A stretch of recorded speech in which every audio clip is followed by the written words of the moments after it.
कृष्ण हरि ओम राम कृष्ण हरि ओम राम सच्चिदानंद सद्गुरु स्वामी स्वरूपानंद महाराज की जय। श्री ज्ञानदेव वंदन। नमितो योगी थोर विरागी तत्वज्ञानी संत, तो सत्कविवर परात्पर गुरु ज्ञानदेव भगवंत। स्मरणतयाचे होता साचे चित्ती हर्ष नमावे, म्हणून वाटते पुन्हा पुन्हा ते पावन चरण नमावे। अनन्य भावे शरण रिघावे अहंकार सांडून, जणी टाकावी तयावरून या काया पुरवंडून। आणि पहावे नितांत सुंदर तेजोमय ते रूप, सहज साधनी नित्य रंगुनी व्हावे मग तद्रूप।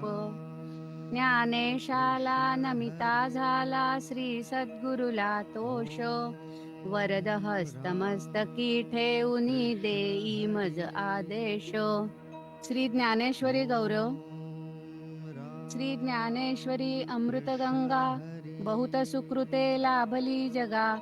पावन करी अंतरंगा, अंग प्रत्यंगा जीवाचिया। भक्तिभावे करिता स्नान, निर्मल होय अंतःकरण। जीवासी परम समाधान, साक्षात दर्शन श्री शिवाचे। जीवा शिवाची होता भेटी, मावळोनी ज्ञाता ज्ञेयादी त्रिपुटी। प्रकटे सोहम भाव प्रतीती, उरे शेवटी ज्ञप्ती मात्र। स्वामी स्वरूपानंद वंदन। नमितो परब्रह्म श्री स्वामीन महान संत महात्मा। आदिनाथ सिद्ध पुरुष तो स्वरूपानंद परमात्मा। चित्ती स्मरता वाचे वदता स्वामी स्वरूपानंद। आनंदाच्या उसळती लाटा होई परमानंद। परमदयाळा परमकृपाळा परमशांत स्नेहाळा। प्रियंवद कुळी अवतरे पावसी कैवल्याचा पुतळा। अहंकार सांडुनी धरावे पावन श्री गुरुचरण। श्री गुरुवरुनी टाकावी की काया पुरवंडून। नयन मनोहर स्वरूप सुंदर वारंवार पहावे। श्री गुरुनामी नित्य अंतरी निशिदिनी रंगुनी जावे। जसे अलंकापूर तसे ते पावस भूवैकुंठ। सोहम भावनांद तो तिथे स्वरूप शांती दूत। स्वरूपानंदा नमिता झाला प्रसन्न नारायण। प्रसन्न होता प्रसन्न चित्ता प्रसन्नता संपूर्ण। नमितो परब्रह्म श्री स्वामीन महान संत महात्मा। आदिनाथ सिद्ध पुरुष तो स्वरूपानंद परमात्मा। ओम स्वस्ति श्री गणेशाय नमः। ओम श्री सरस्वत्यै नमः। ओम नमः श्री परमहंसास्वादित चरणकमलचिन्मकरन्दाय भक्तजनमानसनिवासाय श्रीरामचन्द्राय नमामि सद्गुरुं शान्तं सच्चिदानन्दविग्रहम् पूर्णब्रह्मपरानन्द मीशमालन्दिवल्लभम्। ॐ पूर्णमदः पूर्णमिदं पूर्णात् पूर्णमुदच्यते पूर्णस्य पूर्णमादाय पूर्णमेवावशिष्यते। ॐ शान्तिः शान्तिः शान्तिः।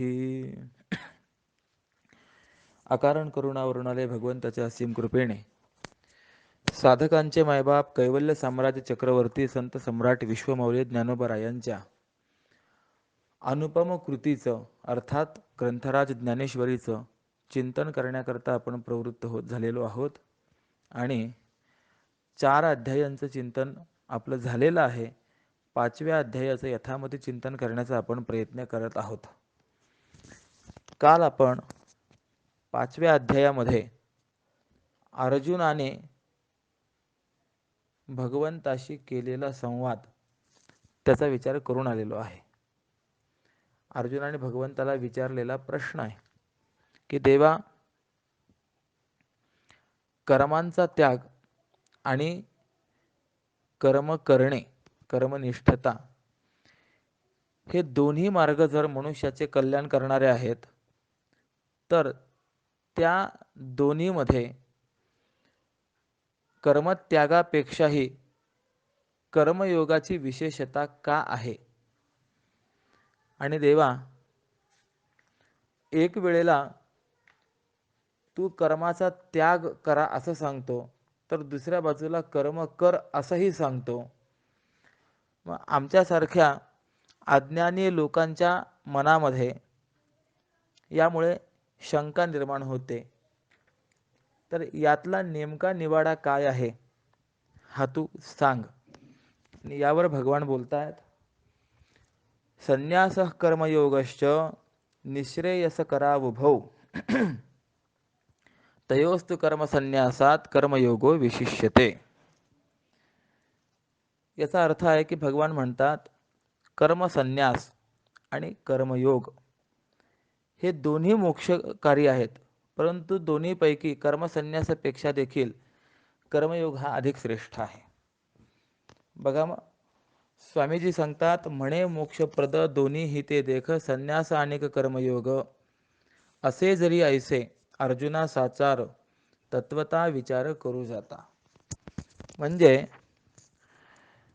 व्याख्यानाच्या माध्यमातून बोलतोय, अर्जुना, कर्मसन्यास आणि कर्मयोग यांचा विचार केला असताना हे दोन्ही जरी तात्विक दृष्टीने मोक्ष प्राप्त करून देणारेच आहेत, पण तरीही जाणत्या नेणत्या या सर्वांना हा कर्मयोग सोपा आहे आणि सरळ आहे.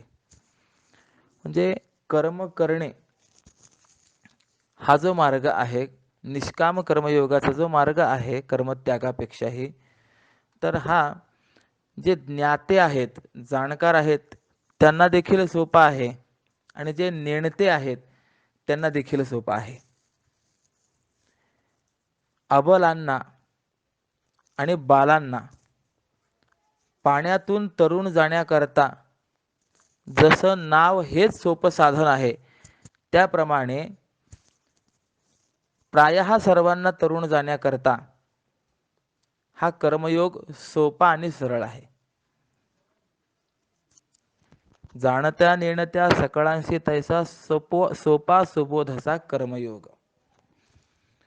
पुढे सांगतात की त्याप्रमाणे कठीण आणि सोपा यांचा विचार करून जर आपण पाहिलं, तर कर्मयोग हाच सोपा दिसतो. आणि शिवाय या कर्मयोगाच्या अनुष्ठानाने कर्मसन्यासाचं फळ हे सुद्धा अनायासे प्राप्त होतं. कर्मत्याग करणं हे अवघड ठरतं, पण त्यापेक्षा आपल्या वर्णाश्रमाला अनुसरून उचित असलेला कर्मसंभार करणं हे सोपं जातं. आणि असं असल्यामुळेच या कर्मत्यागाचं लक्षण आणि नंतर कर्मयोगाचं लक्षण हे तुला सांगून फलाच्या दृष्टीने दोन्ही अभिन्न कसे आहेत हे तुला लक्षात याकरता सांगतो. आता संन्यासी जो तयाचे लक्षण तुझं निवेदिन ह्याची लागी, मग दोन्ही मार्ग साच एकरूप ऐसे आपोआप जाणशील.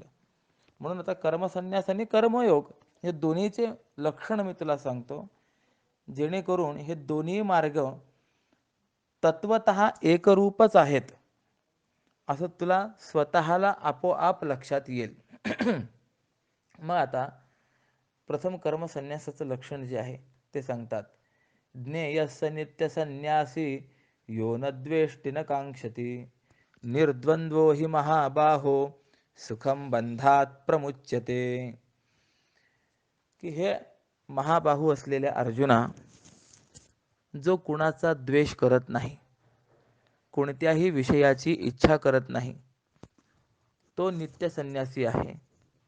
कारण तो रागद्वेषादी द्वंद्व रहित झाल्यामुळे सुखाने म्हणजे अनायासेच त्या बंधातून मुक्त होत असतो. आता यावर व्याख्यान करतात, तरी गेली याची सेन करी, न पवता चाडन धरी, जो सुनिश्चिळू अंतरी मेरू जैसा. म्हणजे जो नष्ट झालेल्या विषयांची आठवण करीत नाही, शोक करत नाही, कदाचित दैववशात विषय नाही प्राप्त झाले तरी त्यांची इच्छा करत नाही, आणि मेरू पर्वताप्रमाणे जो अंतःकरणामध्ये अचल राहतो. म्हणजे आता या ठिकाणी माऊलींना जो कर्मसन्यासी आहे त्याच्या संबंधाने काय काय अपेक्षित आहे, तर नष्ट झालेल्या विषयांचं स्मरण नको. म्हणजे जो गेला आहे, जे गेला आहे त्याचा शोक करायचा नाही. किंबहुना शास्त्रकारांनी असं चिंतन केलेलं आहे, गेलेल्याचा शोक करणारा हा शहाणा नाही, मूर्ख म्हणवला जातो. याकरता थोडंसं या भोजराजाच्या चरित्रातला विचार सांगतो. एक वेळेला भोजराजाची पत्नी तिच्या एका मैत्रिणी समवेत काही एकांतामध्ये वार्तालाप करत असताना अचानक भोजराजा त्या ठिकाणी गेले. वस्तुतः राणीने त्या द्वारपालाला सांगितलेलं होतं की कुणीही आलं तरी त्यांना मध्ये पाठवू नका, आम्ही काही गुप्त चर्चा करत आहोत. पण राजेसाहेब स्वतः आल्यामुळे द्वारपालाला काही म्हणता येणार. त्याने सांगितला निरोप, पण भोजराजा म्हणाला मी जाईन. आणि म्हणून भोजराजा असा अचानक आलेला पाहून त्या राणीने भोजराजाचं स्वागत केलं. या मूर्खा या. आता पत्नीने मूर्खा या म्हणून केलेलं स्वागत कुणाला पटेल? भोजराजाला वाईट वाटलं. तिथं तो तडक निघाला. परंतु पत्नीने आपल्याला मूर्ख का म्हटलं हे कळालं नाही. याकरता म्हणून त्यांनी एक युक्ती केली. दरबारामध्ये गेल्यानंतर जो कोणी दरबारात येई, भोजराजा त्याचं स्वागत करत असे, या मूर्खा या. आता अनेक पंडित, प्रधान, मंत्री अनेक जण येत असतात, प्रत्येकाचं स्वागत तसंच. परंतु कुणालाही कळेना की आपल्याला मूर्ख का म्हणतात. आज राजा प्रत्येकाला मूर्ख म्हणतोय. बाकीच्यांना अशी शंका निर्माण झाली की कदाचित आपल्याकडनं काही चूक झाली असेल, जे राजाला मान्य नसेल, आणि यामुळे राजा आपल्याला मूर्ख म्हणतोय. ठीक आहे म्हणे. पण ज्या वेळेला कालिदास आले, त्या कालिदासांचंही स्वागत राजाने असंच केलं, या मूर्खा या. त्यावेळेला कालिदासाने पटकन एक श्लोक म्हणून दाखवला. खादन्न गच्छामि हसन्न जल्पे, गतन्न शोचामि कृतन्न मन्ये, द्वाभ्याम तृतीयो न भवामि राजन, किं कारणम भोज भवामि मूर्खः. याचा अर्थ असा आहे की खादन्न गच्छामि, भोजराजा मी खात खात चालत नाही किंवा चालता चालता खात नाही. थोडासा आपण विचार करा. आपली भारतीय संस्कृती परंपरा भोजनाची कशी आहे? पाट आहे, ताट आहे, व्यवस्थित मांडी घालून वगैरे बसून जेवण करण्याची आपली भारतीय परंपरा आहे. हल्ली अलीकडे उच्च शिक्षित असतात, परंतु त्यांच्या भोजनाची आपण स्थिती जर पाहिली तर निघालेला प्रकार तो बफे जो काही आहे, यामध्ये हातामध्ये ताट घेऊन फिरत फिरतच खाल्लं जातं. अर्थात आजच्या दृष्टिकोनातून ते उच्च शिक्षित आहेत, परंतु कालिदासांचं मत जर पाहिलं तर त्यांना कोणत्या यादीत ढकलायचं हे तुम्ही ठरवा. कालिदासाने तर त्यांना मूर्खांच्या यादीमध्ये ढकललेलं आहे. हसन न जल्पे म्हणजे राजभोज राजाला कालिदास म्हणतो, राजा मी चालता चालता खात नाही किंवा खाता खाता चालत नाही, एक. दुसरी गोष्ट हसन न जल्पे, बोलता बोलता हसत नाही. याचा अर्थ असा आहे की विनाकारण हसत नाही. दोन, विनाकारण हसणारा जो आहे तो मूर्ख म्हणवला जातो. गतन्न शोचामी कृतन्न म्हणणे, जे गेलं आहे त्याचा मी शोक करत नाही. कारण की शेवटी गतम गतम, जे गेलं ते गेलंय. बरं, कृतन्न म्हणणे, जे मी केलंय त्याचा मी कधीही अभिमान मिरवित नाही. भोजराजा विचार करतोय या चार गोष्टींपैकी तुम्ही काहीच केलेलं नाहीये, तरी मूर्ख का? मग कालिदास पुढे म्हणाला, द्वाभ्याम तृतीयो न भवामी राजन किंग कारणम भोज भवामी मूर्खः. ज्या वेळेला दोन जण बोलत असतील त्यावेळेला त्यांच्यामध्ये नाक खुपसायला मी जात नाही. सांग भोजराजा, तू मला मूर्ख का म्हणाला? भोजराजाने सांगितलं, कालिदासा माझं उत्तर मला मिळालं. भोजराजाला लक्षात आलं की आपली पत्नी तिच्या मैत्रिणी समवेत काही बोलत होती आणि मध्येच आपण गेलो म्हणून तिने आपल्याला या मूर्खा म्हणून असं संबोधलंय. अर्थ लक्षात घेण्यासारखा आहे. यामधून मला असं सांगायचं आहे की नष्ट झालेल्या विषयांची आठवण करीत जो रडत राहतो, गेलेल्या वस्तूविषयी जो शोक करत राहतो, तो मूर्ख म्हणवला जातो. म्हणून लक्षण दिलेलं आहे, होऊन जे गेले न घे त्याचे नाव. जे होऊन गेलेलं आहे त्याचं नाव जो घेत नाही. नित्य संन्यासी कोण आहे, कर्मसन्यासी कोण आहे, त्याचा विचार आपला चाललेला आहे. जे होऊन गेलं त्याचं नाव न घेणारा म्हणजे तो खरा हुशार बुद्धिमान. नाही जया हाव कुणतीही, किंवा दैववशामध्ये काही विषय जर प्राप्त झाले नाही तर त्यांची इच्छाही तो करत नाही. असे मेरू जैसा सर्वथा आढळ, तैसा जो निश्चळ अंतर्यामी. अंतःकरणातनं मेरू पर्वतवत जो निश्चळ आहे, परिस्थिती बदलली की लगेच आपली अंतःकरण वृत्ती बदलते, परंतु तो जो महात्मा आहे त्याची अंतःकरण वृत्ती बदलत नाही. आणि यानंतर पुढे सांगतात, कोण नित्य संन्यासी मानायचा आहे आणि मी माझे ऐसी आठवण, विसरले जयाचे अंतःकरण, पार्था तो संन्यासी जाण निरंतर. अहंता ममत्व गळाली संपूर्ण, संन्यासी तो जाण निरंतर. ही ओवी फारच महत्वाची आहे. या ओवीचा अर्थ असा आहे, ज्याचे अंतःकरण मी देह आहे आणि स्त्री पुत्रादी माझे आहेत अशी आठवण ठेवण्याचं विसरून गेलाय, अर्जुना तो नित्य संन्यासी आहे असं जाण. हल्ली अलीकडे आपण थोडंसं जर पाहिलं तर स्वतःला संत म्हणवून घेणारे, संतांची चिन्ह म्हणजे काही लक्षणं वगैरे आपल्या अंगावर धारण करून भोळ्या समाजाला फसवणारे भरपूर आहेत. त्यांच्या ठिकाणी बाह्य लक्षण आपल्याला पाहायला मिळतं, वेशाचाच अवलंब असतो, परंतु अंगी संत लक्षण काहीच नसतं.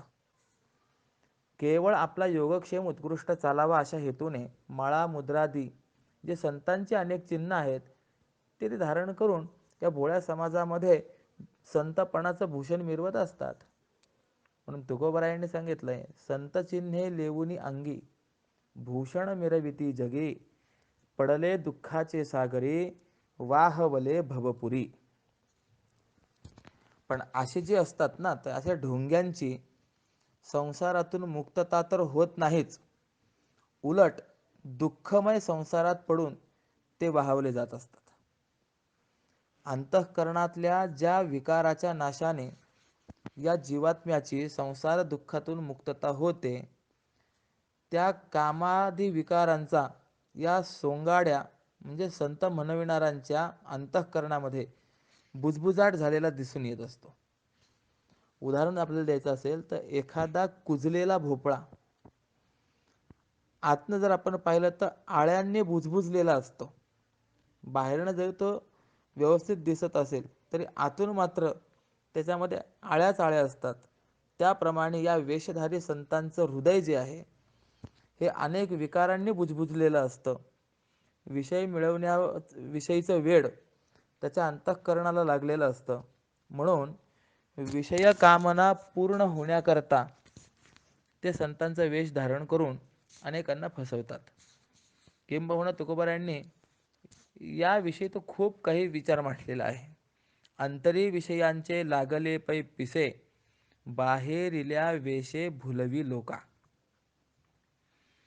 कित्येक जण असे आहेत की संतपणा मिरवण्याकरता पांढऱ्याचं भगवं करून संन्यास घेतात, म्हणजे वस्त्राचा रंग बदलवतात, शिखासूत्राचा त्याग करतात. ज्यावेळेला संन्यास घेतला जातो त्यावेळेला यज्ञोपवीत, शिखा या सगळ्यांचा त्याग करावा लागतो. संन्यासाचं खरं स्वरूप काय असेल तर शास्त्राने सांगितलं यथा जात रूपधरः, म्हणजे जन्माला आला त्यावेळेला जसं रूप होतं, जशी अवस्था होती, तशी अवस्था, तशी मनोवृत्ती, तसं स्वरूप असणं, याला खरं संन्यास असं म्हणायचं आहे. आपण बघा, जन्माला ज्या वेळेला आला त्यावेळेला अंगावर वस्त्र वगैरे काही होतं नाही. जन्माला आला त्यावेळेला गळ्यात जानवं होतं नाही, शेंडी होती नाही. बरं, जन्माला आला त्यावेळेला कुणाच्या विषयी आसक्ती प्रेम होतं नाही, कुणाच्या विषयी द्वेष होता नाही.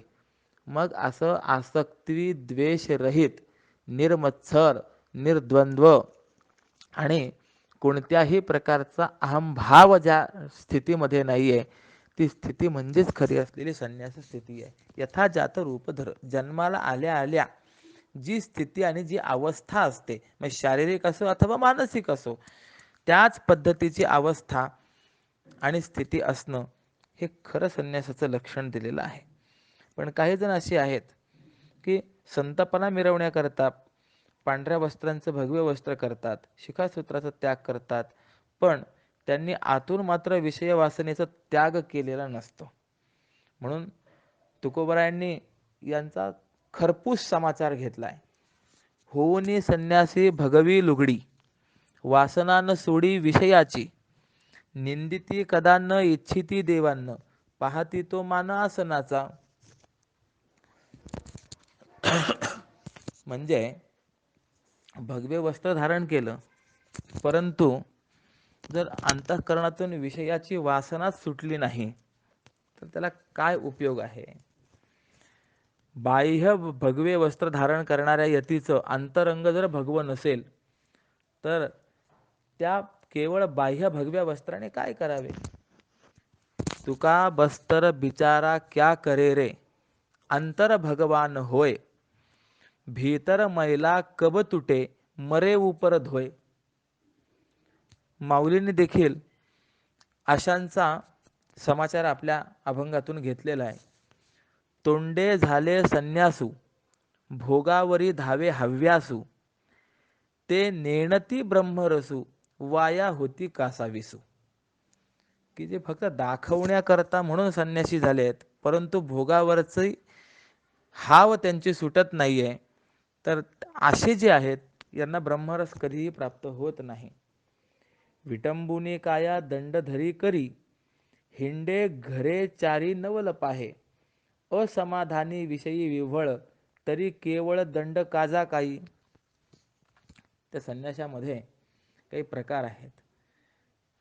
ज्यांच्या हातामध्ये दंड असतो त्यांना दंडी संन्यासी असं म्हटलं जातं, आणि यांना त्या संन्यासामध्ये देखील विशेष महत्त्व आहे. असा दंड धारण केलेला यती संन्यासी जर समोरून आला तर त्या संन्याशाला नमस्कार हा केला पाहिजे, करावा लागतो.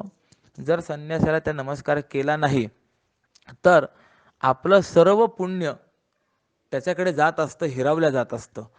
असं त्याचं एक वैशिष्ट्य सांगितलेलं आहे. असो.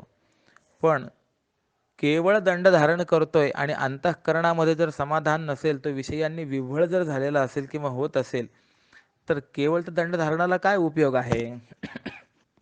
मौलींनी स्पष्ट विचार मांडला. बघा, एक उदाहरण सांगतो की एका यतीला एका गृहस्थाने विचारलं की तुम्हाला काही प्राप्त झालं नाही तर क्रोध येतो का? किंवा तुमचं काही गेलं तर हानी झाली असं वाटतं का? किंवा एखादी वस्तू जर तुमच्या जवळ नसेल तर तिच्याविषयी तुम्हाला अपेक्षा निर्माण होते का की हे मला हवंय? तर या प्रश्नांचं उत्तर त्या सर्व स्वामींनी होय असं दिलं. हे सर्व होतं. मग अशा प्रकाराने जर अंतःकरणामध्ये संकल्प विकल्प असतील तर केवळ वरवर मुंडन केल्याने काय उपयोग होणार आहे? आणि असे वरवर मुंडन करून संन्यासाश्रमाचं सोंग आणणारे बहुरूपी थोडे आहेत काय? भरपूर आहेत. जगामध्ये त्यांचा सुकाळ आहे. म्हणून याकरता आधी अंतःकरणातील वासना जालाचं मुंडन करावं आणि नंतर बाह्य दंडन करावं. आणि असं न करता जो केवळ बाह्य यतिवेश धारण करतो तो केवळ कर्माडंबर आहे, ते भंडीमा आहे. किंबहुना म्हणूनच उपनिषदांनी असं चिंतन केलेलं आहे, यदहरेव विरजेत तदहरेव प्रव्रजेत. म्हणजे याचा अर्थ असा आहे की ज्या दिवशी अंतःकरणामध्ये परिपूर्ण वैराग्य निर्माण होईल त्याच वेळेला घराचा त्याग करावा, अन्यथा करू नये. मौलींनी दुसऱ्या ठिकाणी असं म्हटलंय, आलियाचा संतोष गेली याची हानी, नाही त्याचा अतिसो वेचे त्याची कहाणी. ऐसे संकल्प विकल्प देही वरी, वरी मुंडल्या काय होय काही, तरी बहुरूपी याच्या ठाई काही नटू नसे राया. आधी भीतरू दंडावा, पाठी बाहिजू मुंडावा, नाही तरी योग भंडीवा, का करीसी रया. माऊली म्हणतात, संकल्प विकल्प देहामध्ये ठेवायचे आणि वरवर मुंडन करायचं, याने काय होणार आहे? एखादा बहुरूपी असतो तर तो देखील असं मुंडन करून दाखवत नाही काय? नट देखील अभिनय करताना अशा पद्धतीची भूमिका दाखवतो, पण तशी भूमिका केल्याने तो नट खरोखर संन्यासी होतो काय? नाहीये. म्हणून आधी भीतरू दंडावा, अगोदर आपल्या अंतःकरणाला संयमित करावं आणि नंतर बाहेर मुंडन वगैरे करावं. केवळ भगवे वस्त्र धारण केल्याने काही पुरुषार्थ होत नाही. आणि असं जर झालं तर कुत्र देखील संन्यासी होईल का? कारण की बरेच कुत्रे असे आहेत की ज्यांचा रंग सहजच भगवा असतो. म्हणून तुकोबराय म्हणतात, भगवे तरी श्वान सहज वेश त्याचा, तेथे अनुभवाचा काय पंथ. अशा याला काही उपयोग नाही आहे. किंबहुना अजून आपण थोडासा विचार करा. मी हा सगळा विचार याकरता सांगतोय की माऊलींनी या ओवीमध्ये जी संन्यासीपणाची व्याख्या केलेली आहे ना, ती फारच महत्त्वाची आणि फार उत्कृष्ट आहे. किंबहुना तशा पद्धतीने जीवन जगणारा हा गृहस्थ जरी असेल तरी तो खरा उत्तम संन्यासी आहे. ज्याला संन्यास ग्रहण करायचा आहे त्याने प्रथम ही ओवी पूर्णतः विचार करावी आणि त्यानंतर संन्यासाकडे वळावं. लांब लांब जटा काय वाढवुनी, पावडे देऊनी क्रोधे चाले, खायाचा वळसा शिव्या दे जगाला, ऐशा तापशाला बोध कैचा, सेवी भांग अफू तमाखू उदंड, परी तो अखंड भ्रांती माझी, तुका म्हणे ऐसा सर्वस्वे बुडाला, त्यासी अंतरला पांडुरंग. एक दुसरी पण गोष्ट आपल्याला पाहायला मिळते की संन्यासी म्हटलं की भांग, अफू, तंबाखू, गांजा वगैरे अनेक गोष्टींचं सेवन आपल्याला पाहायला मिळतं. मी पुन्हा सांगतो, मी क्षमा याचना करून बोलतोय, मला कुणाचीही व्यक्तिशः निंदा करायची नाहीये, परंतु हे जगामध्ये आपल्याला पाहायला मिळतंय. तुकोबारायांनी यांचा समाचार घेतलेला आहे. ते म्हणतात, असा जो कोणी असेल सर्वस्वे बुडाला, तो सर्वस्वालाच मुकला. त्यासी अंतराला पांडुरंग. देव त्याच्या जवळ कधीही येत नाही. देव आपल्या जवळ असावा असं वाटत जर असेल तर खरा संन्यासी कसा, त्याचं वर्णन माऊलीने ह्या ओवीमध्ये केलेलं आहे की ज्याचं अंतःकरण अहंता आणि ममता याला विसरलेलं आहे. अहंता म्हणजे मीपणा आणि ममता म्हणजे माझेपणा. मी आणि माझे ह्या दोन गोष्टी ज्याच्या विसरल्या गेल्या, ज्याच्यापासून परिसमाप्त झालेल्या आहेत, अर्जुना तो खरा संन्यासी, तो नित्य संन्यासी आहे. जाण. विचार करा, संन्यास ग्रहण करणं किती अवघड आहे. आणि असं आहे की संन्यास शब्दाचा अर्थ फक्त बाहेर आपल्या घरादाराचा त्याग करणं म्हणजे संन्यास नव्हे, तर आसक्तीचा त्याग घडला तर तो खरा संन्यास मानला जाईल. म्हणून असं म्हटलेलं आहे, तयासी आसक्ती सोडोनिया जाय मने ऐसा होय संन्यासी जो. मनाने जो असा झाला आहे, म्हणजे कसा झाला, निर्द्वंद्व झाला, त्या पुरुषाला विषयासक्ती सहज सोडते. म्हणजे तो विषयासक्तीकडनं सहज सुटला जातो. गंमत अशी, आपण विषयासक्ती सोडण्याचा प्रयत्न करतो, परंतु विषयासक्ती बऱ्याच वेळेला आपल्याला सोडत नाही. एक गंमत सांगतो. पावसाळ्याचे दिवस होते, नदीला पूर आला होता आणि त्या पुरामध्ये काळं काळं असं काहीतरी वाहत येत असताना दिसलं. खालच्या गावची काही माणसं नदीच्या किनाऱ्यावरती उभी होती पूर पाहण्याकरता. तर त्यातल्या एका चांगल्या तरुणाला ते काळं वाहत येताना दिसलं. त्याला असं वाटलं की घोंगडी वगैरे आहे, आपल्याला घोंगडी मिळेल या हेतूने त्याने पुरात उडी मारण्याची तयारी केली.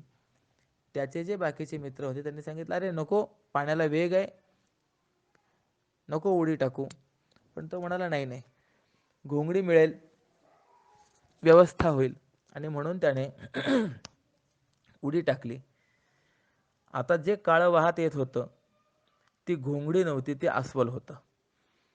ते पाण्यामध्ये पडल्या गेलं, काय झालं असेल देव जाणे, पण त्याला काही आधार मिळेना म्हणून ते आपलं पाण्याच्या प्रवाहाबरोबर वाहत चाललेलं होतं. आता त्याला याचा आधार मिळाला.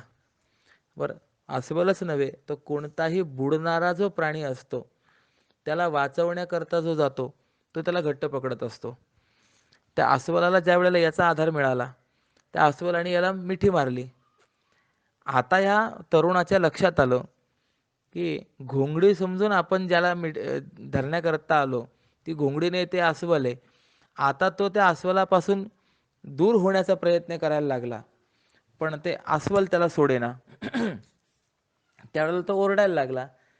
तर मग बाकीचे म्हणाले, अरे काय झालं? त्याने सांगितलं, मला पकडलंय. मग ते मित्र म्हणाले दुसरे, तू कमली को छोड़ दे. त्याने सांगितलं, मैं कमली को छोड़ना चाहता हूँ लेकिन अब कमली मुझे छोड़ती नहीं है.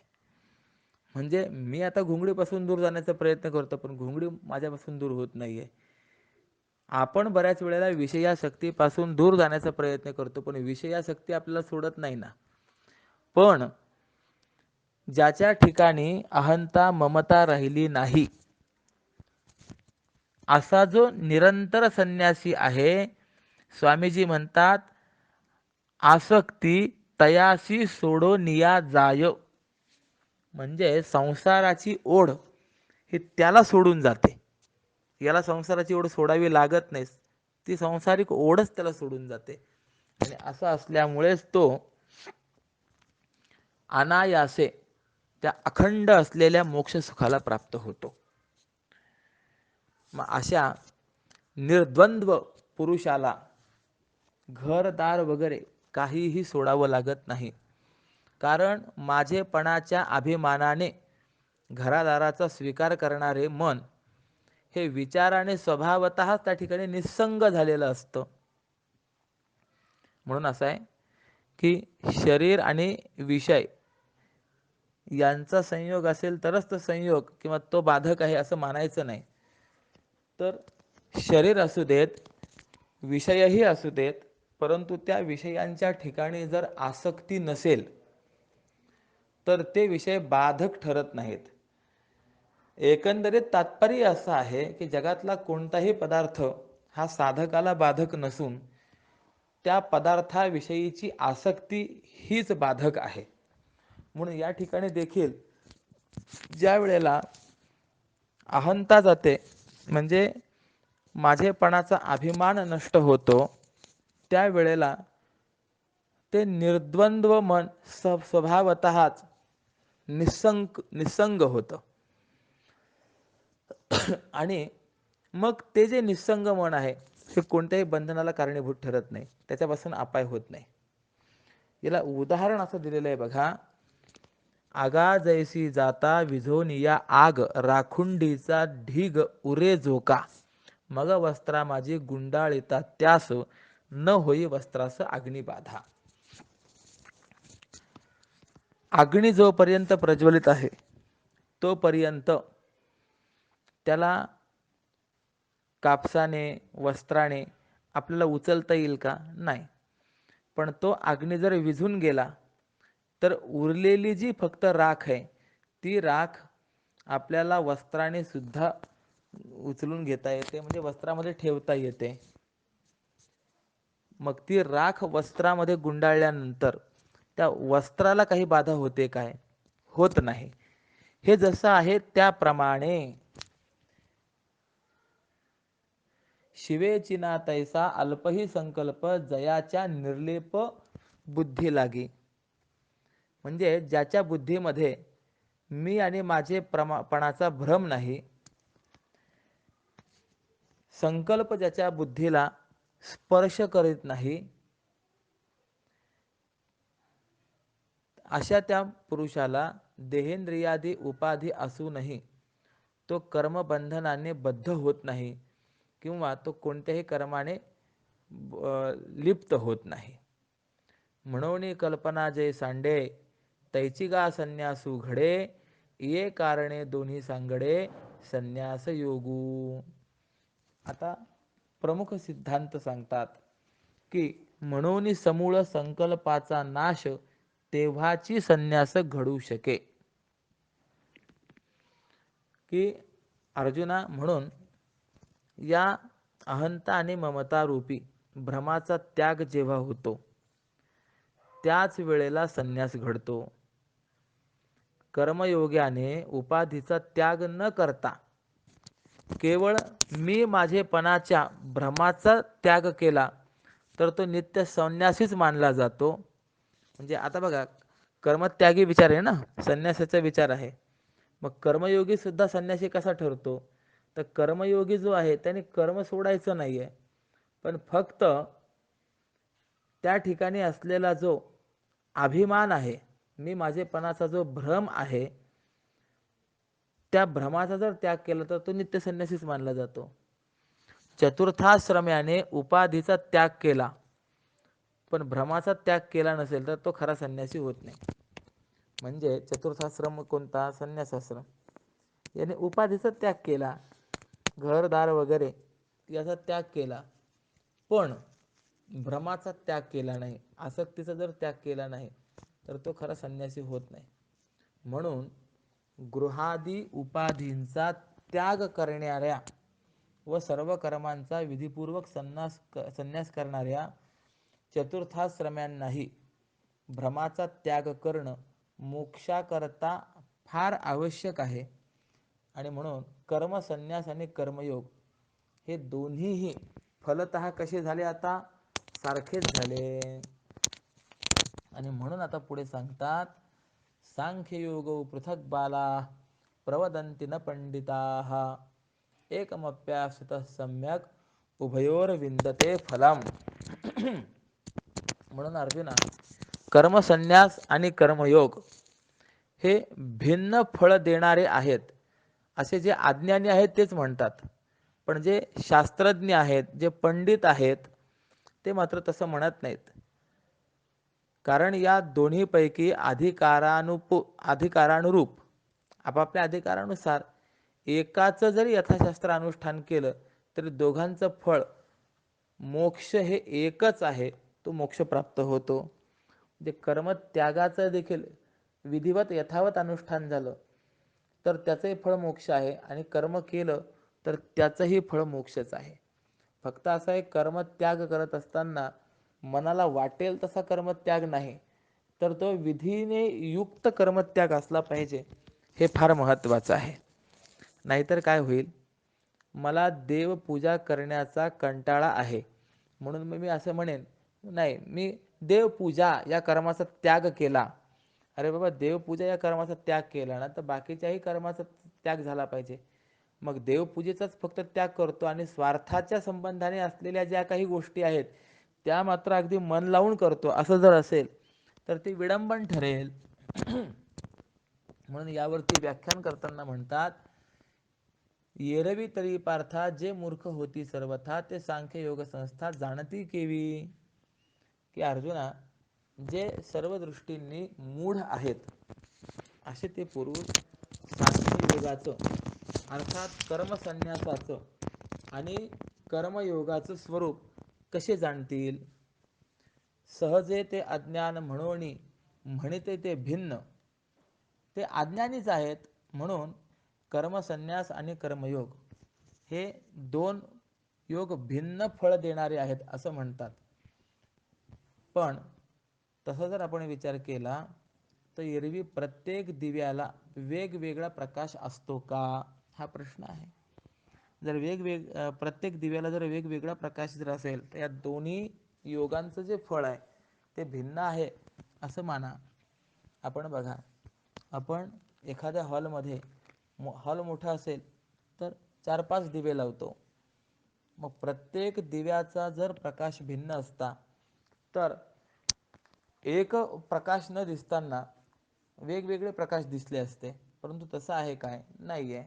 कुणी म्हणेल, अहो जी आपण दिवाळी वगैरे मध्ये लाइटिंग करतो यामध्ये सुद्धा वेगवेगळे आपल्याला प्रकाश पाहायला मिळतात. प्रकाश वेगवेगळा नाही आहे, तर प्रकाश हा एकरूपच आहे.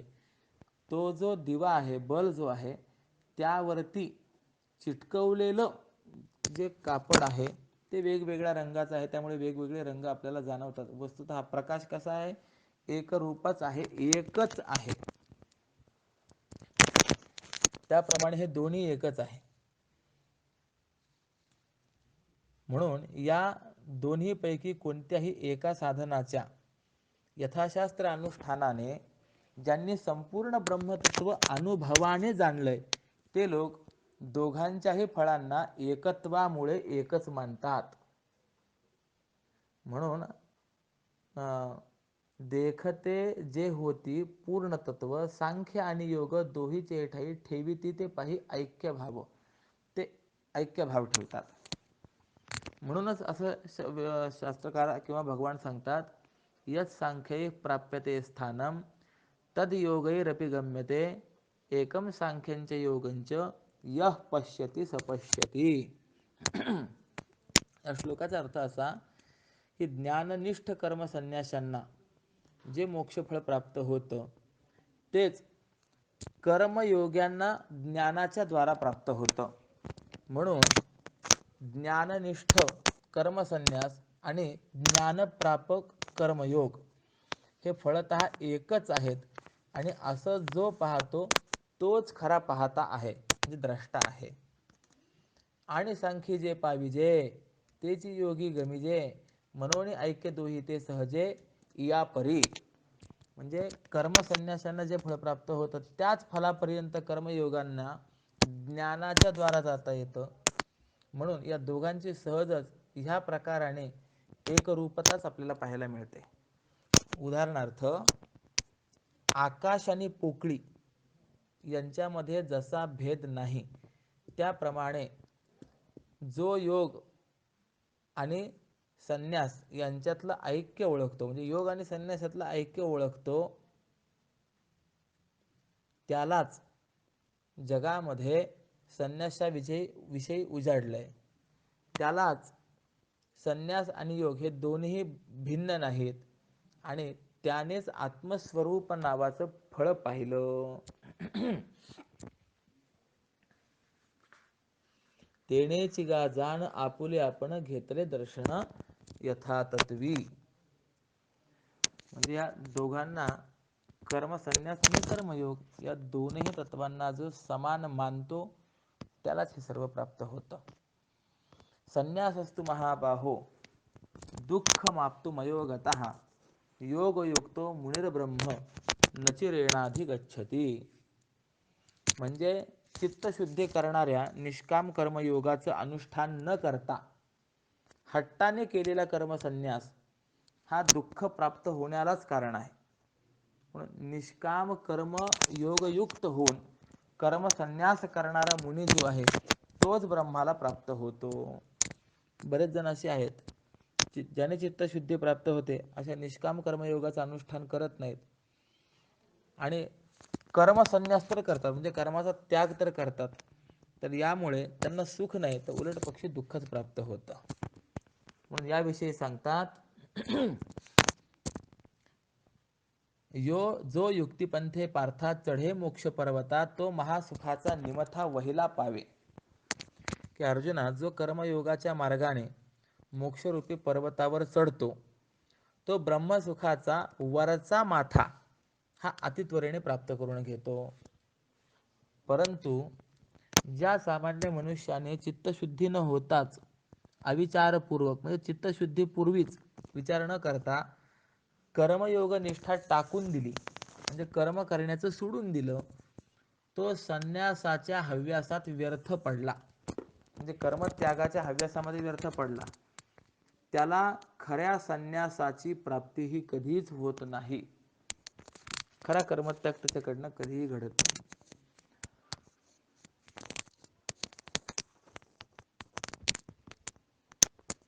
योगयुक्तो विशुद्धात्मा विजितात्मा जितेंद्रियः सर्वभूतात्मभूतात्मा कुर्वन्नपि न लिप्यते. निष्काम कर्माचा अनुष्ठान करणारा एक चित्तशुद्ध झालेला, दोन देहाला वश केलेला, तीन इंद्रियांना जिंकलेला, चार सर्व भूतांचा आत्मस्वरूप झाला आहे आत्मा ज्याचा, पाच असा जो पुरुष आहे तो कर्म जरी करत असला तरी त्या कर्माने लिप्त होत नाही. यावरच्या ओव्या चांगल्या आहेत. जेणे भ्रांतीपासून हिरतले गुरुवाक्ये मन धुतले मग आत्मस्वरूपी घातले ऋण या. आपुले मानस घेतले हिरोणी समूहापासून जेणे पार्था मग गुरुवाक्ये करोणी निर्मळ रोविले केवळ आत्मरूपी. म्हणजे ज्या पुरुषाने मनाला भ्रमापासून हिरावून घेतलं, गुरुवाक्याने स्वच्छ धुतलं, कशाला, मनाला, आणि आत्मस्वरूपामध्ये प्रविष्ट करवून घेतलं, शिरवून घेतलं, म्हणजेच सारांश असा की त्याच्या मनामध्ये मी आणि माझेपणाचा भ्रम राहिला नाही. गुरुच्या उपदेशामुळे आवरण राहिलं नाही, ते नष्ट झालं आणि आत्मस्वरूपाचा अपरोक्षानुभव त्याला प्राप्त झालेला असतो. जैसे समुद्री लवण न पडे तव वेगळे अल्प आवडे. उदाहरण या माऊलीने याला फार सुंदर दिलेलं आहे. ज्याप्रमाणे समुद्रामध्ये मीठ पडलं नाही तोपर्यंत ते समुद्रापेक्षा भिन्नही आहे आणि परिच्छिन्न पण वाटतं, म्हणजे मर्यादितही वाटतं. पण जेव्हा समुद्राशी एकरूप होतं तेव्हा ते समुद्रा एवढंच व्यापक होतं. त्याप्रमाणे आपलं मन भ्रमापासून वेगळं काढलं की त्यामुळेच ते मन चैतन्य स्वरूप होतं आणि तो पुरुष देहाने परिच्छिन्न असला तरी त्रैलोक्याला देखील तो चैतन्य रूपाने व्यापतो. फक्त मी आणि माझे ही गोष्ट समाप्त झाली पाहिजे. मग त्यावेळेला किंबहुना चराचर आपण जाहला अशी स्थिती, असा अनुभव त्याला येतो. आता करता कर्म करावे हे खुंटले तया स्वभावे आणि करी करी आघवे तरी अकर्ता तो. म्हणून आता सांगतात की त्या व्यापक अनुभवात द्वैत नसल्यामुळे सर्व जगच जर तो झाला, अणुरेणूत जर तो व्याप्त झाला, तर त्याच्या व्यापक अनुभवात द्वैत शिल्लकच राहत नाही. आणि त्यामुळे कर्ता, कर्म आणि कर्तव्य ही जी त्रिपुटी आहे ही त्याच्याकडनं स्वभावतःच कुंठित होते. आणि इतकं करूनही जर तो व्यवहार करीत असला तरी सुद्धा तो परमार्थतः आकर्ताच असतो. आता तो आकर्ता कसा असतो केव्हा असतो याकरता सांगतात, नैव किंचित करोमीति युक्तो मन्येत तत्ववित् पश्यन् शृण्वन् स्पृशन् जिघ्रन् अश्नन् गच्छन् स्वपन् श्वसन् प्रलपन् विसृजन् गृह्णन् उन्मिषन् निमिषन्नपि इंद्रियाणींद्रियार्थेषु वर्तन्त इव धारयन्. या श्लोकाचा अर्थ असा की परमार्थ तत्वाला जाणणारा कर्मयोगी पाहत असताना, ऐकत असताना, स्पर्श करत असताना, वास घेताना, खात असताना, चालत असताना, झोप घेत असताना, श्वास घेत असताना, बोलत असताना, त्याग करीत असताना, त्यानंतर काही ग्रहण म्हणजे घेत असताना, डोळे उघडत असताना किंवा मिटवीतही असताना इंद्रियांच्या विषयांमध्ये प्रवृत्त होत आहेत, परंतु मी मात्र काहीच करत नाही असा निश्चय तो मनामध्ये ठेवतो. म्हणजे हे सर्व चाललंय तर हे इंद्रियांचं चाललेलं आहे, परंतु याच्यामध्ये माझं कर्तृत्व काहीच नाही, मी काहीच करत नाही, काही केलं नाही, हा निश्चय मात्र त्याच्या ठिकाणी त्या ठिकाणी दृढ असतो. जे पार्थाता या देही मी ऐसा आठवू नाही तरी कर्तृत्व कैचे काही उरे सांगे. अर्जुना, त्या तत्ववेत्याला मी देही आहे म्हणजे हा देह माझा आहे आणि या देहाचा मी मालक आहे किंवा मी देहवान आहे अशी आठवणच जर नसते तर मग त्याच्या ठिकाणी कर्तृत्वाचा अभिमान तरी कसा राहील. कर्तृत्वाचा अभिमान राहण्याकरता मी देही आहे ही आठवण तर पाहिजे की नाही. म्हणून ऐसे तनुत्यागे वीण अमृताचे गुण दिसती संपूर्ण योगयुक्ता. अशा त्या कर्मयोग्याच्या ठिकाणी शरीराच्या त्यागा वाचून आणि विदेह मुक्ती वाचून जीवनमुक्तीतच अमूर्त ब्रह्माची संपूर्ण अकर्तृत्वादी लक्षणं दिसतात. म्हणजे विदेहमुक्ती तर प्राप्त नाही, पण जीवनमुक्तीतच त्या अमूर्त ब्रह्माची संपूर्ण लक्षणं दिसतात. त्या अमूर्त ब्रह्माची कोणती लक्षणं आहेत?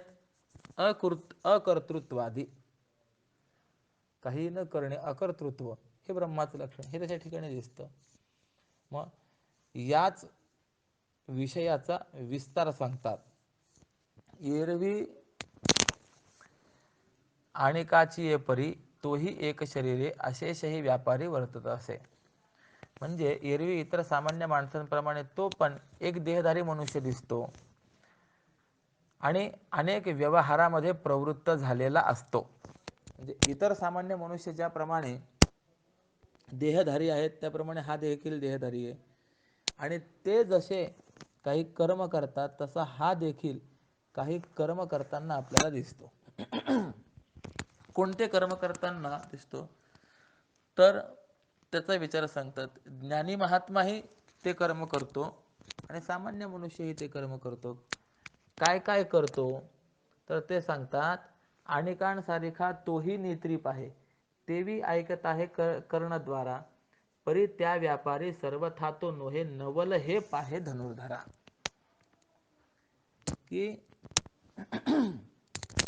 तो सुद्धा इतरांप्रमाणे डोळ्याने पाहतो, कानाने ऐकतो, पण या पैकी कोणत्याही व्यवहाराचा तो करता मुळीच नाही.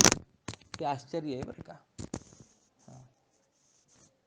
पुढे वर्णन सांगितलं की त्या महात्म्याला देखील मृदू आणि कठीण स्पर्श कळतो.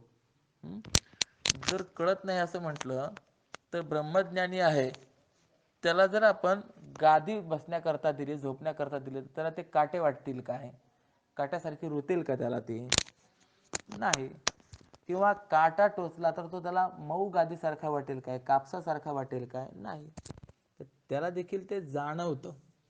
म्हणजे तो देखील मृदू कठीण स्पर्शला जाणतो, नाकाने गंधाचा वास घेतो आणि समयोचित बोलणं हे त्याला देखील शक्य असतं.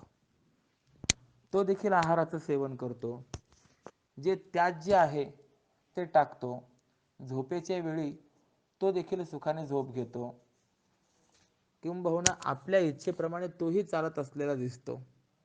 याप्रमाणे तो महात्मा देखील सर्व कर्म करतो हे जरी खरं असलं तरी आता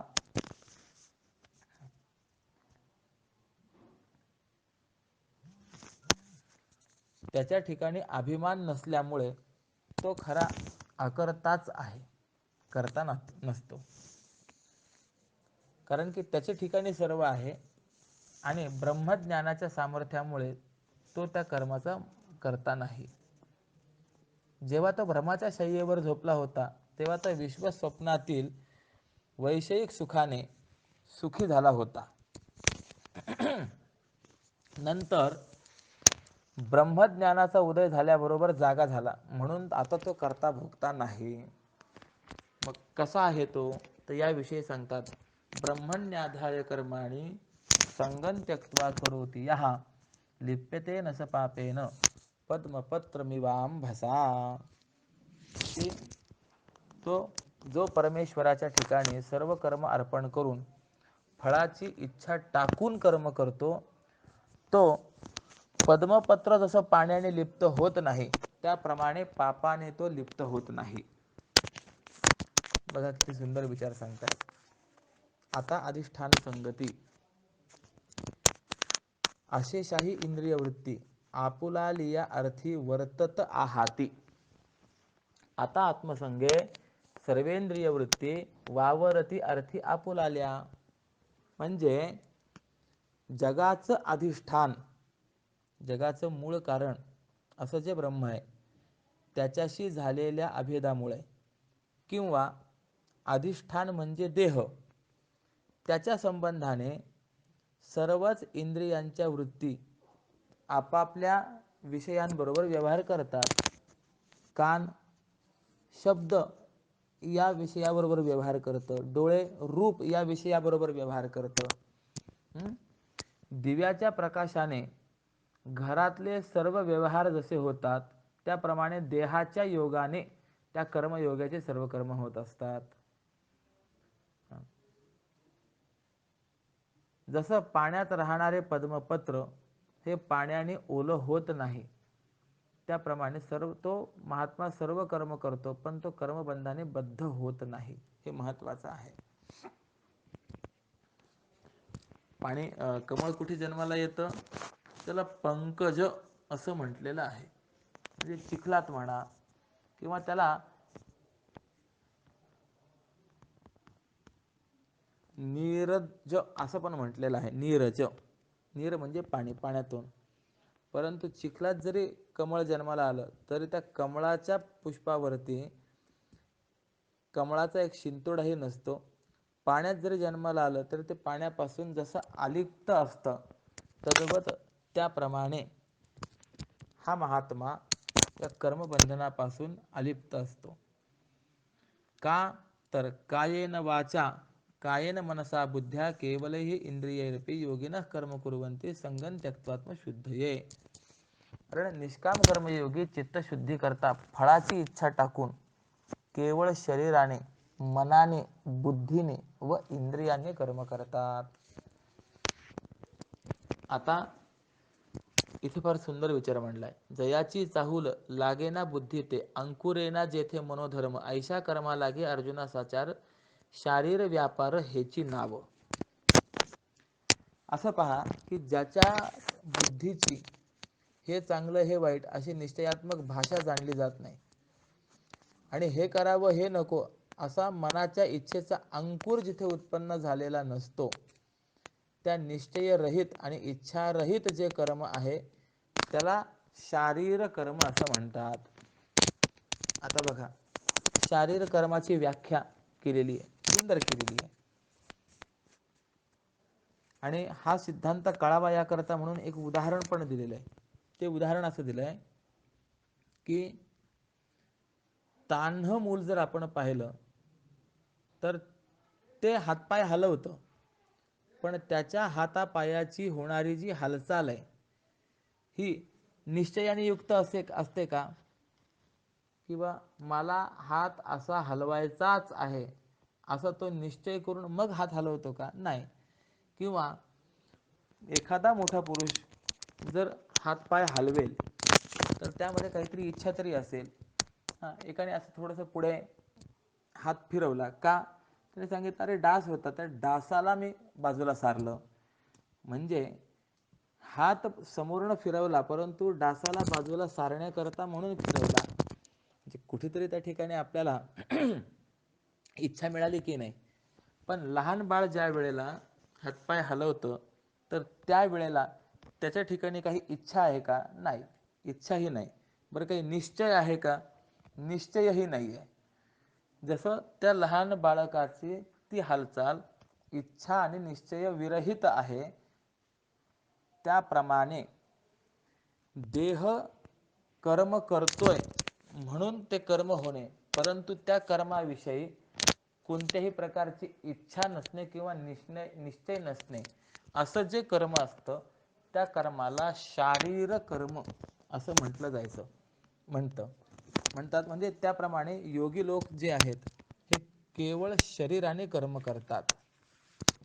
मग पंचमहाभूतांचा गोळा असलेलं हे जे शरीर आहे हे झोपेत जसं निश्चेष्ट होऊन पडलेलं असतं,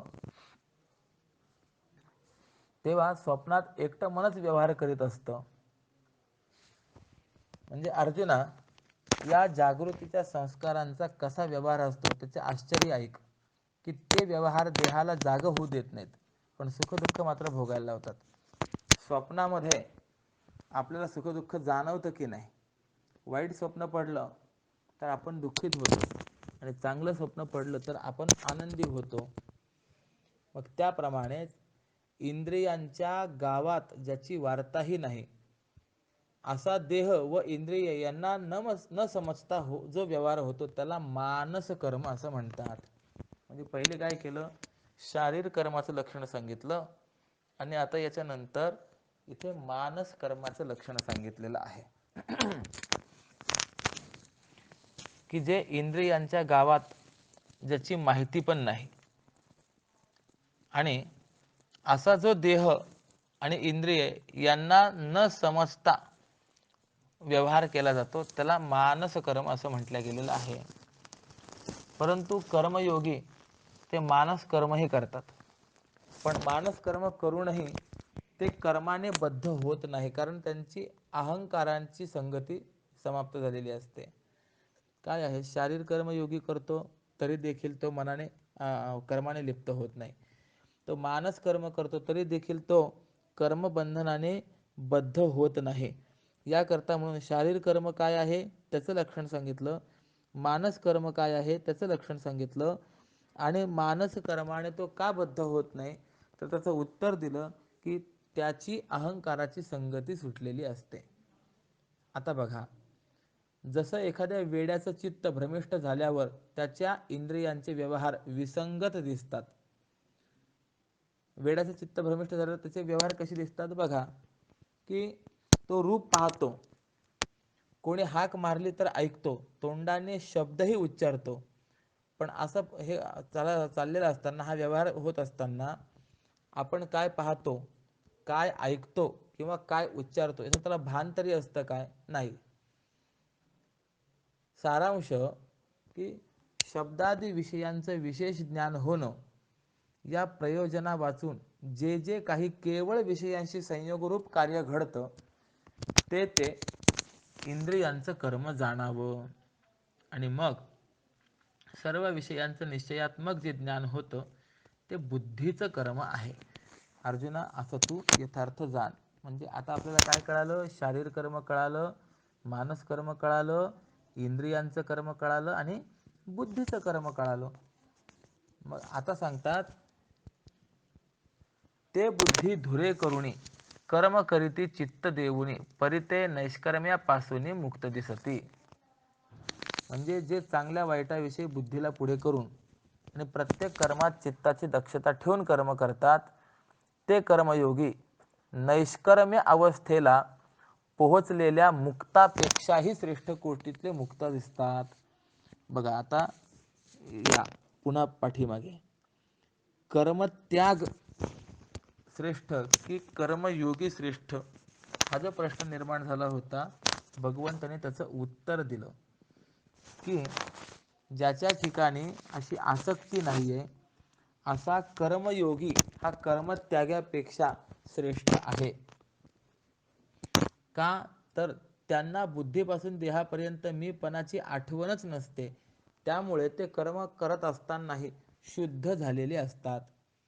आगा करीते न विन कर्म तेची ते निष्कर्म हे जाणती सुवर्म गुरुगम्यचे. कर्तेपणाच्या अभिमाना वाचून जे कर्म केलं जातं तेच ते खरे निष्कर्म आहे. आणि हे ज्यांना गुरुपासून ज्ञान झालं आहे ते ज्ञानी या निष्कर्माचे म्हणजे नैष्कर्म्य स्थितीचं खरं रहस्य जाणतात. पुढे आता माऊली मध्येच श्रोत्यांशी बोलतायत, म्हणजे विषय चाललेला आहे परंतु एकदम अचानक माऊलीने थोडंसं विषयांतर केलेलं आहे. काय म्हणतात माऊली, आता शांत रसाचे भरिते सांडित आहे पात्राते जे बोलणे बोला परवते बोलवले. ही जी कथा चालली आहे ना, तर ही कशी कथा चालली आहे तर शांत रसाचं भरतंय आपल्या पात्राची मर्यादा सोडत आहे. म्हणजे शांतरस इतका वाढलाय की त्याने आपल्या पात्राची मर्यादा सोडली. एखादी नदी असते बघा, तर नदीला ज्या वेळेला पूर येतो विशिष्ट मर्यादेपर्यंतचा पूर नदी पात्रामध्ये सामावला जातो. पण एकदा का तो पूर वाढला की मग नदी पात्राच्या मर्यादा तो ओलांडतो. त्याप्रमाणे या शांत रसाच्या पुराणे या पात्राची मर्यादा ओलांडली आहे. कारण त्या शांत रसाने बोलण्याच्या पलीकडे असलेल्या गोष्टीचं माझ्याकडून व्याख्यान करून घेतलं आहे. काही गोष्टी अशा आहेत की ज्या बोलता येत नाही, बोलून दाखवता येत नाही, त्या फक्त अनुभवाचा विषय आहे. मुकास्वादनवत. मुक्याला जर गुळ खाण्याकरता दिला किंवा साखर खाण्याकरता दिली, तुला जर विचारलं सांगा बाबा कशी झाली, कशी आहे साखर, तो काय सांगेल? फक्त अनुभव त्याला कळेल. प्रेमनये सांगता बोलता दाविता अनुभव चित्ता चित्त जाणे. खरं प्रेम जे आहे हे सांगता येत नाही, बोलून दाखवता येत नाही आणि प्रत्यक्षात हे प्रेम आहे असे दाखवता येत नाही. ते फक्त अनुभव चित्ता चित्त जाणे अनुभवाचा विषय आहे. त्याप्रमाणे जे बोलण्याचं पलीकडचं आहे तर ते देखील शांतरसाने माझ्याकडून बोलवून घेतलं. या अध्यात्म विषयात ज्याचा इंद्रिय संबंधी पराधीनपणा हा चांगल्या रीतीने गेलाय त्याचाच या ऐकण्याविषयी अधिकारी या विशेषणाद्वारा संबंध आहे. म्हणजे जो विषय इंद्रिय अधीन नाही तोच या अध्यात्मातला खरा श्रवण अधिकारी आहे. तर हे ज्या वेळेला दोन ओव्यांमध्ये माऊलींनी भाव व्यक्त केला त्यावेळेला जे श्रोते म्हणून पुढे बसलेले आहेत त्यांनी सांगितलं, असो पुरी आता नको बोलू फार सोडून साचार कथा भाग. की अरे माऊली, ज्ञानोबा, हे तुझं प्रस्तुत प्रकरणाचं अतिक्रमण करणारं बोलणं असू दे, राहू दे. म्हणजे जो विषय त्या विषयाला सोडून तू बोलत आहेस, यामुळे श्लोक संगतीचा भंग होईल, म्हणून प्रकरणातली श्लोक संगती सोडू नकोस. जे मनाला आकलन करण्याला कठीण आहे, जे बुद्धीला चर्चा करण्यास सापडत नाही आणि ते तुला भाग्याच्या अनुकूलतेमुळे जर सापडलेलं आहे, जे स्वभावतः शब्दाच्या पलीकडचं आहे, ते जर शब्दात अनायासे आलं आहे तर आता इतर गोष्टी का करतोस? म्हणून तू प्रस्तुत कथा सांग. म्हणजे जो विषय चाललेला आहे त्या विषयाविषयीच बोल. बघा कसे श्रोते आहेत माऊलींसमोर, की थोडं देखील विषयांतर हे त्यांना सहन होत नाही.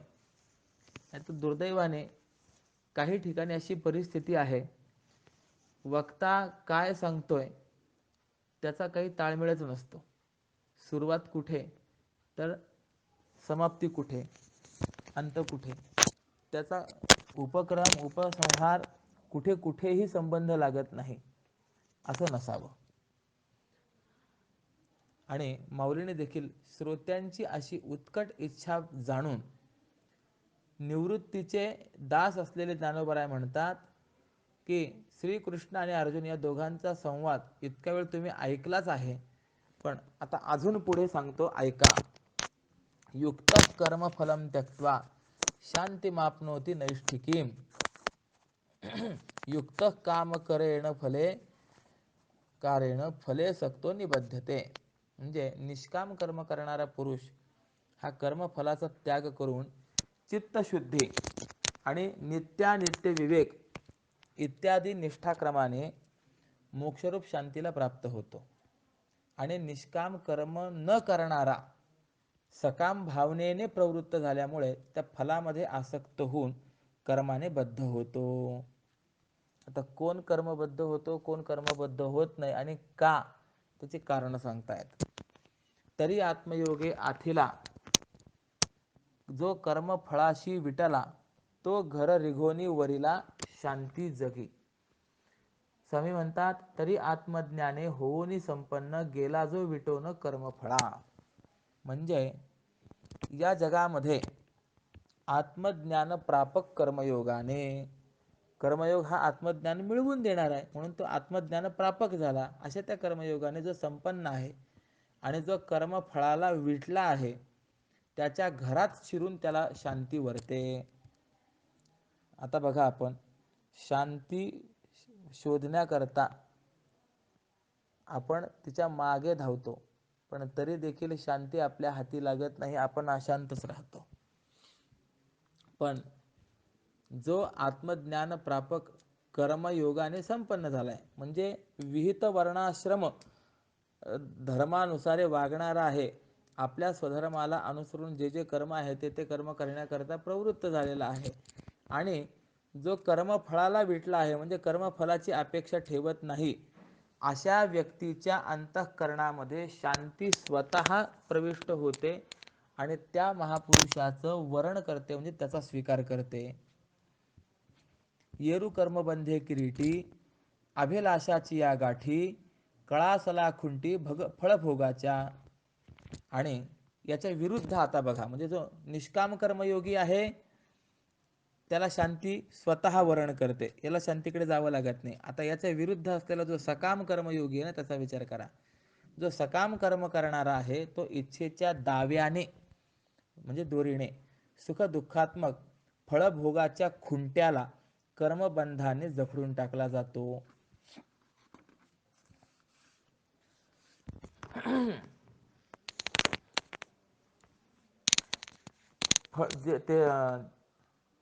तेने कर्मबंधे मग बळकट बसून या गाठ कामनेची तेथे फळभोग खुंट्या लागी जाणं राहिले खिळून संसार येते.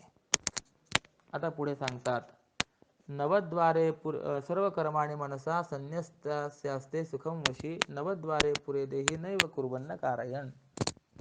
की विषय आणि इंद्रिय यांना स्वाधीन करणारा देहवान कर्मयोगी मनाने सर्व कर्मांचा त्याग करून या नवद्वार असलेल्या या देहरूपी नगरामध्ये काहीही न करता आणि न करविता सुखाने राहतो. आपलं शरीर आहे ना, या शरीराच्या ठिकाणी 9 द्वार सांगितलेले आहेत. भागवताच्या पंचम स्कंधामध्ये, चतुर्थ स्कंधामध्ये शेवटी पुरंजन उपाख्यान आलेलं आहे, त्यामध्ये देखील या देहाचं वर्णन केलेलं आहे.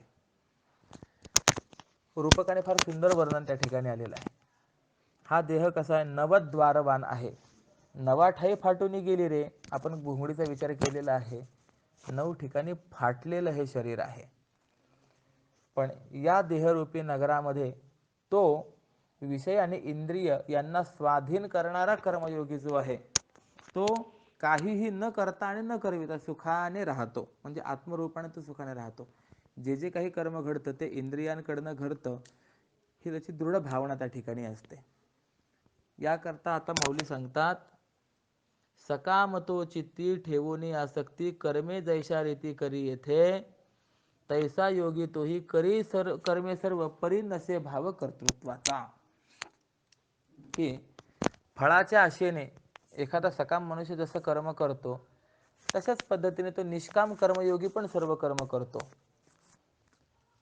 आणि नंतर आत्मदृष्टीने ते सर्व कर्म मी केलीच नाही अशा भावनाने कर्माची उपेक्षा करतो. त्यामुळे त्याचं कर्तृत्व त्याच्याकडे जात नाही, तो आपल्याकडे घेत नाही. किंबहुना तो ज्या दिशेकडे आपले निवासस्थान पाहतो त्याला त्या दिशेकडची सृष्टी आनंदमय होते आणि तो म्हणेल त्या पदार्थात ब्रह्मज्ञान राहतं. तात्पर्य काय आहे तर त्याला सर्व दृष्टी ही ज्ञानमय झालेली असते, सर्व सृष्टी ज्ञानमय झालेली असल्यामुळे तो पुरुष या 9 छिद्रांचं युक्त असलेल्या म्हणजे 9 दरवाजे असलेल्या या देहामध्ये असूनही तादात्म्य नसल्यामुळे परमार्थतः नसतोच आणि सर्व कर्म करीत असूनही तो फळाचा त्याग करणारा असल्यामुळे काहीच करत नाही.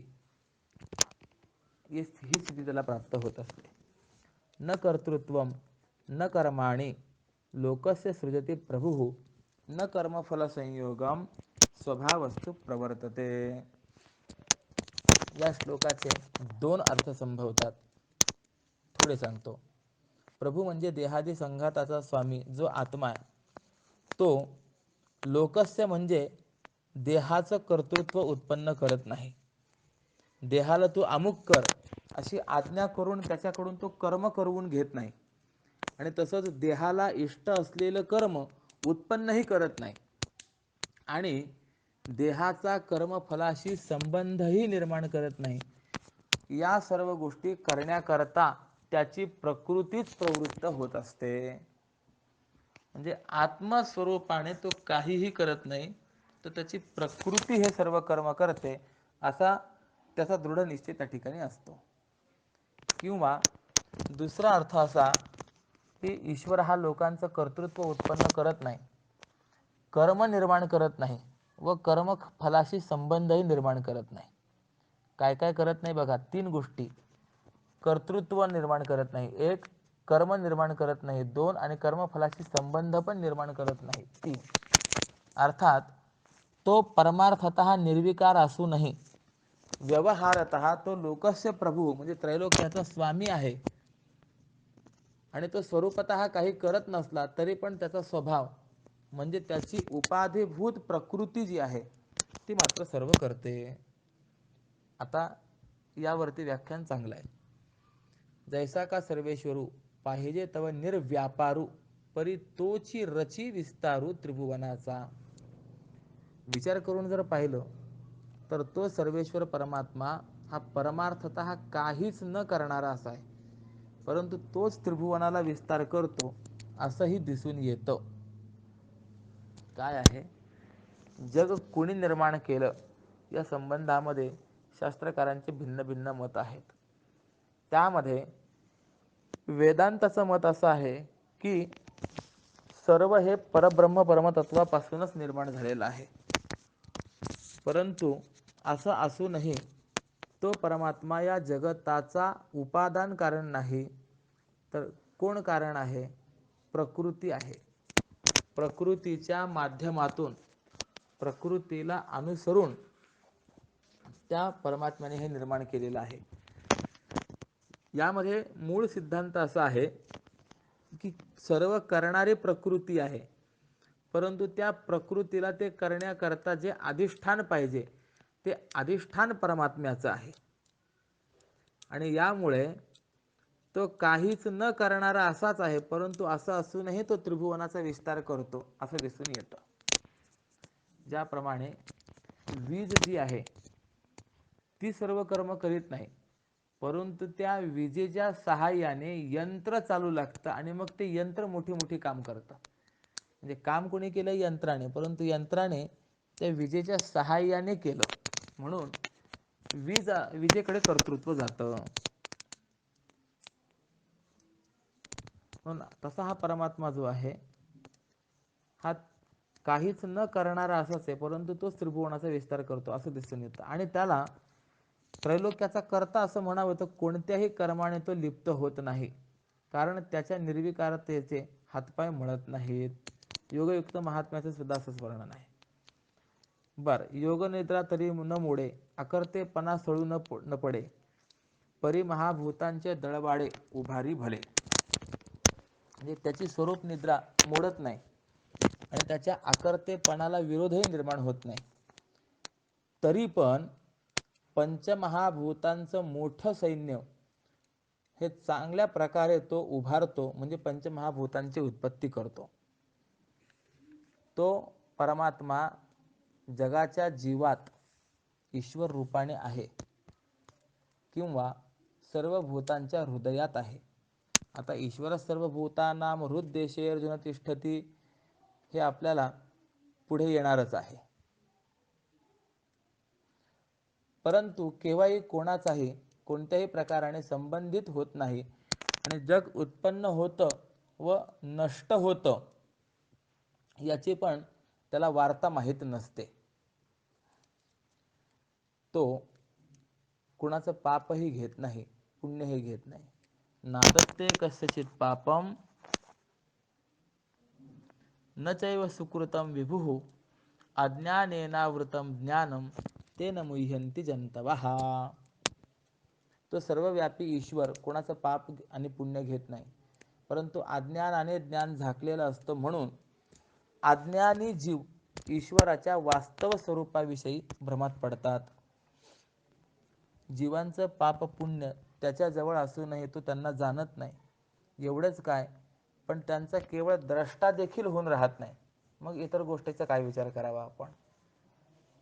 तो देहाच्या संगतीने साकार होऊन अनेक लीला करतो, पण त्या समर्थ ईश्वराचा पारमार्थिक निराकारपणा हा कधीही मलिन होत नाही, हे महत्वाचं आहे.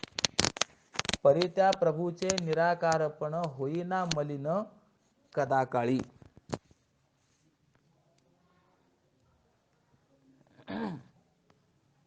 पै मूर्तीचे ने मिळे तो मूर्तची होऊन खेळे, परी अमूर्त पण न मळे दादुलयाचे.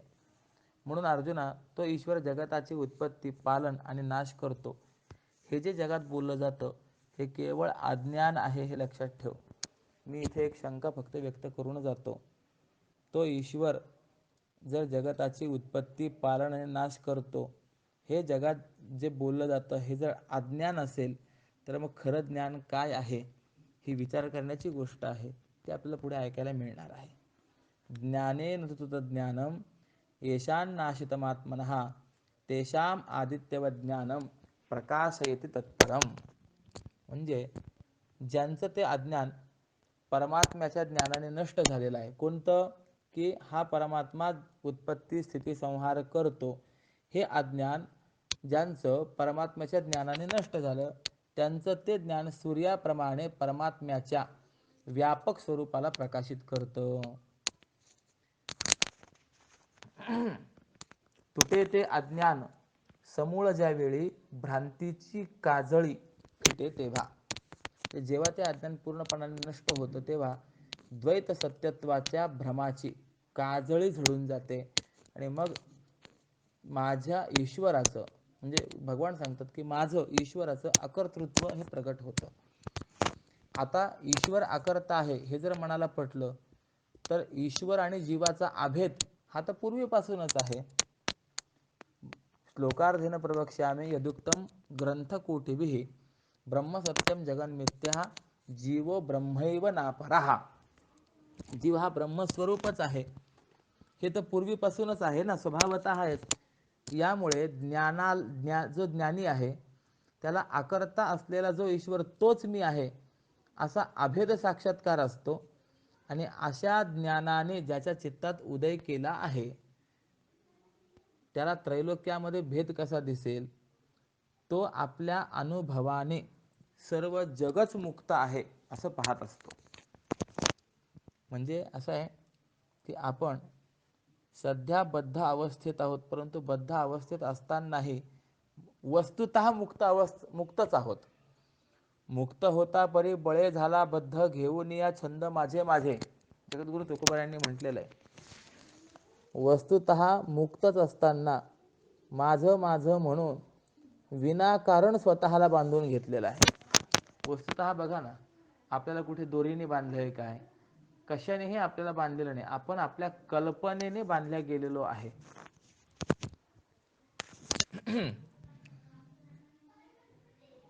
जैसी पूर्व दिशेच्या राऊळी, उदया येताची सूर्य दिवाळी, की येरी ही दिशा तियेची काळी काळीमा नाही.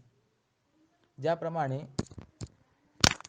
पूर्व दिशेच्या राजवाड्यात सूर्य उदयाला आला की आकाशामध्ये प्रकाशाची दिवाळी सुरू होते, तर त्याच वेळेला इतर दिशातलाही काळोख नाहीसाच होतो ना.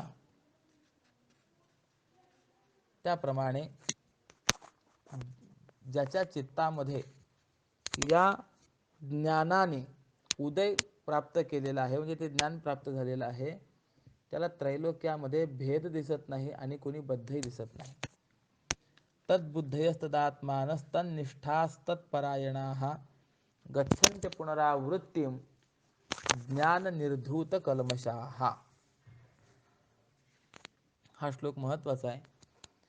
ज्यांची बुद्धी परमात्म्यामध्ये स्थित आहे, जे परमात्म्याला स्वतःचा आत्मा समजतात, जे परमात्म्याच्या ठिकाणीच विचाराने स्थित आहेत, परमात्मा हेच ज्यांचं प्राप्तव्य स्थान आहे आणि ज्ञानाने ज्यांचे पाप पुण्यात्मक दोष हे पूर्णपणाने नष्ट झालेले आहेत, असे महात्मे जन्म अभावरूप मोक्षाला प्राप्त होतात.